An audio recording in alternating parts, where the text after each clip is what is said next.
essa é uma questão pastoral, né? E ela deve ser vista sempre com muito carinho, né? Com muito amor, e deve ser trabalhada à luz da palavra de Deus, né? A primeira coisa que nós precisamos falar a respeito do matrimônio é que essa é a primeira instituição de Deus, né? Depois que ele cria o mundo, né? É muito curioso porque o matrimônio, o casamento, ele é instituído no capítulo 2 de Gênesis. Ou seja, antes da queda em pecado, Deus já tinha estabelecido o casamento, né? O casamento, nós podemos dizer assim, que é o plano, né, do mais profundo amor do coração de Deus para a humanidade, para a criação, né? Isso mostra para nós também que o casamento, né, ele foi instituído antes de vir o pecado. Algumas pessoas dizem assim que a relação sexual, por exemplo, ela é uma coisa que vem depois da queda, que é pecaminosa, mas não, né? Deus uniu o homem e a mulher. É muito bonito um relato dos textos rabínicos sobre isso, né?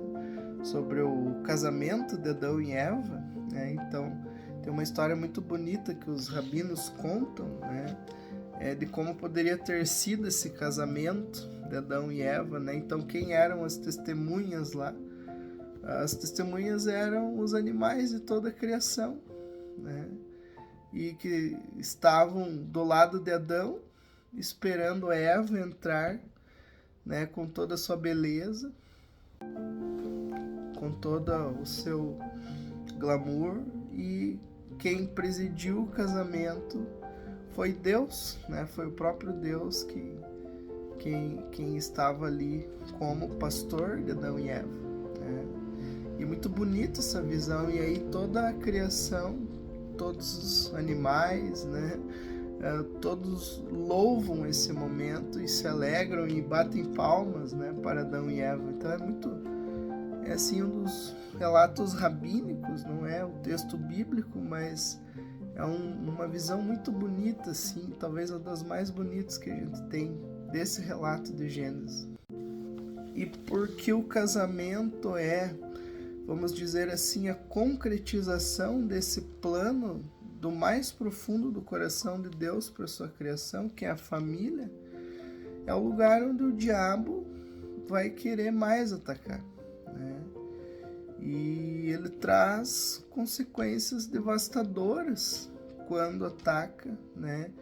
E quando as pessoas, as famílias caem nas tentações e desejam e procuram ouvir a voz da serpente em vez de ouvir a voz de Deus, né? Eu acho que é importante lembrar também, quando o apóstolo Paulo fala isso, né, sobre o casamento, sobre os relacionamentos na carta aos Coríntios, um pouquinho antes, ele diz aquela frase assim: todas as coisas me são lícitas, mas nem todas elas me convêm, né? Então, eu diria assim, há algumas coisas que nos são lícitas, mas que nos atrapalham e que são usados pelo diabo para estragar os casamentos nos dias de hoje. E talvez um dos maiores vilões que nós temos é o maldito celular, né? Quanta coisa está acontecendo através do celular, né? O celular não é a causa, mas a causa é o nosso pecado, o nosso coração maldoso, mas que poderia ser evitada se nós evitássemos conversas e coisas assim no celular. Então alguém pode argumentar junto com os fariseus, como eles argumentaram lá nos evangelhos para Jesus, e dizer assim: olha, Moisés instituiu carta de divórcio, né? Então Deus validou o divórcio, né? Então nós podemos nos divorciar, não tem problema, né? E aí é muito bonito que Jesus, o que ele faz? Ele resgata o relato da criação. E ele diz assim: olha, Moisés instituiu carta de divórcio somente por causa da dureza do coração do homem, mas não é assim desde o princípio, né? E aí Jesus resgata o relato da criação e diz, né? Deus criou o homem e a mulher, e o homem deixa pai e mãe e se une à sua mulher, e eles são uma só carne, né? E isso vai até a morte, né? Até o último dia de vida desse casal. Por que que os fariseus eles estavam insistindo no divórcio ali? Porque eles queriam repudiar as suas mulheres por qualquer motivo, por motivos banais, né? Então, por qualquer coisinha, eles simplesmente largavam suas esposas como um objeto, como algo descartável, e procuravam um novo matrimônio ou ficavam solteiros, né?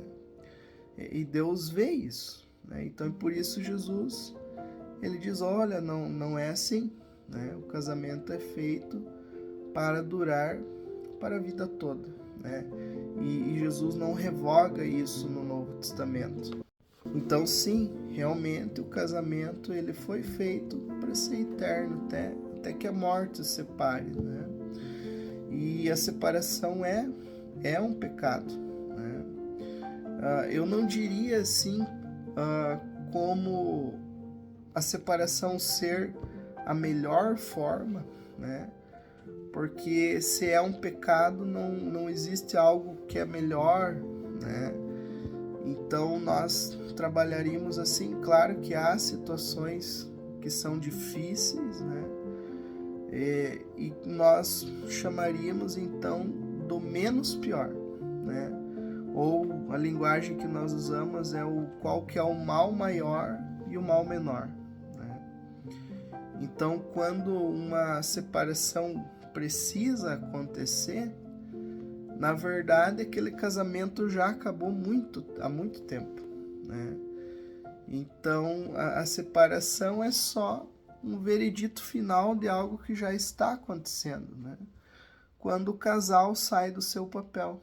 Eu não colocaria assim, eu não usaria nesse momento a linguagem de vítima e daquela pessoa que é a culpada, né?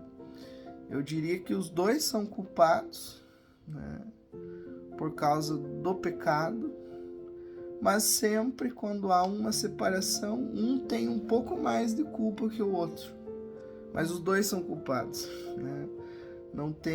Eu não gosto de ver nesse sentido que um é inocente e o outro não, numa separação.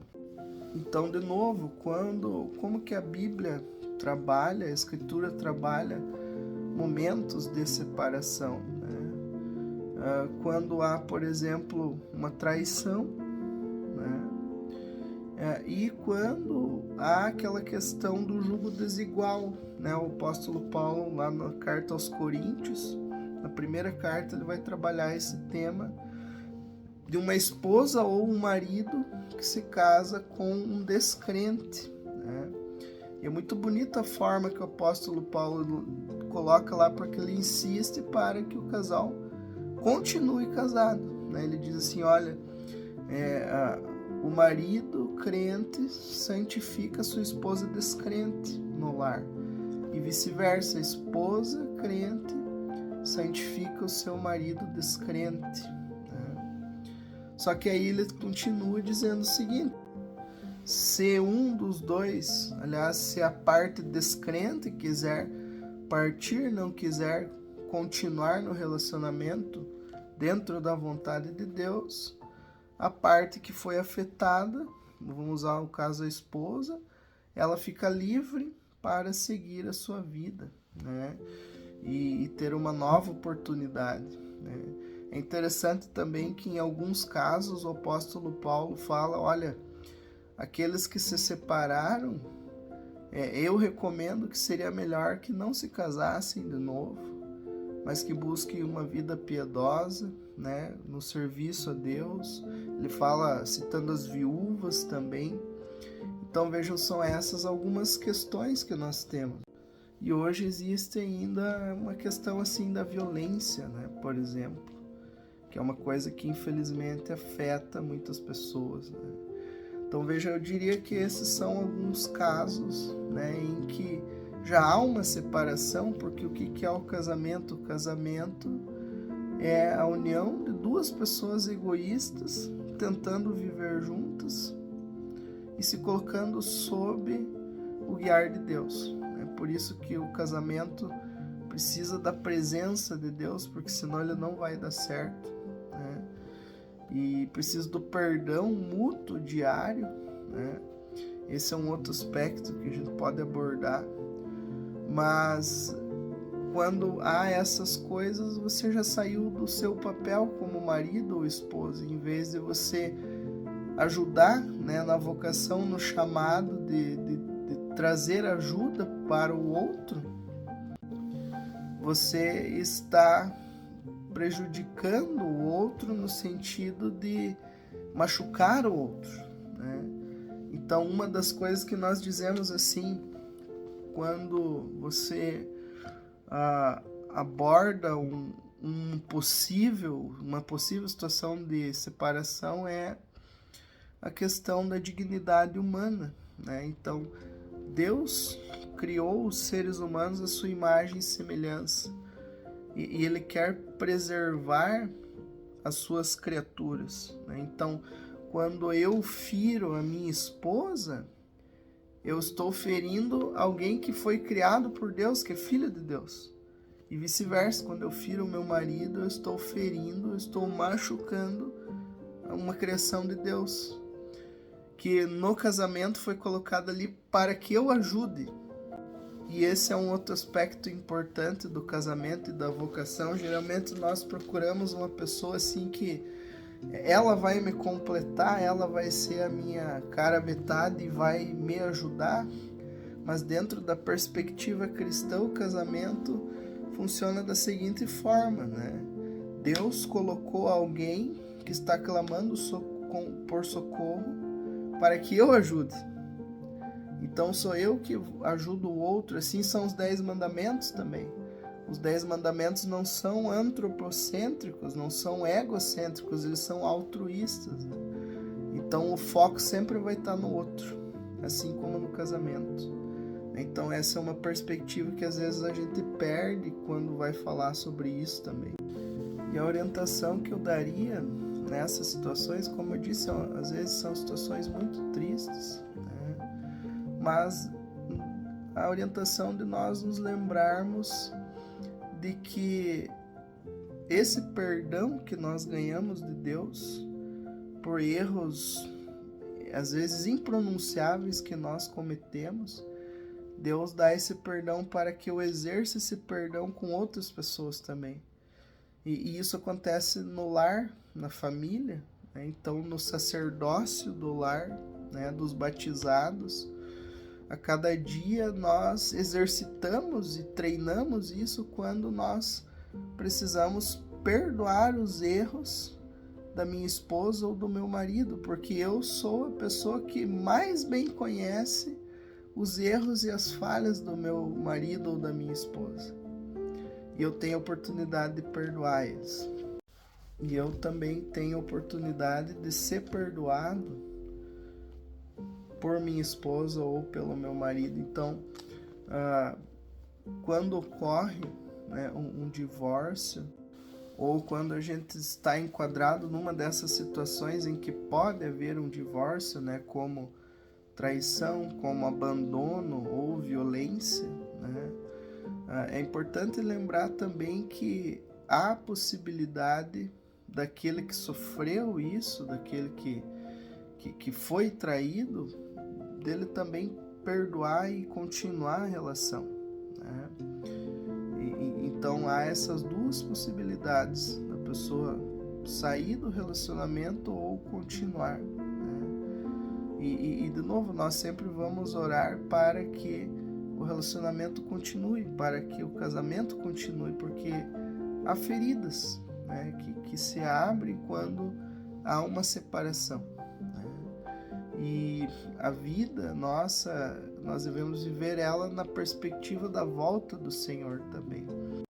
Então, talvez a maior coisa que nós devemos procurar no casamento não é o como nós vamos achar alguém que vai nos agradar, mas como nós vamos viver essa vida de uma forma piedosa até a volta do Senhor.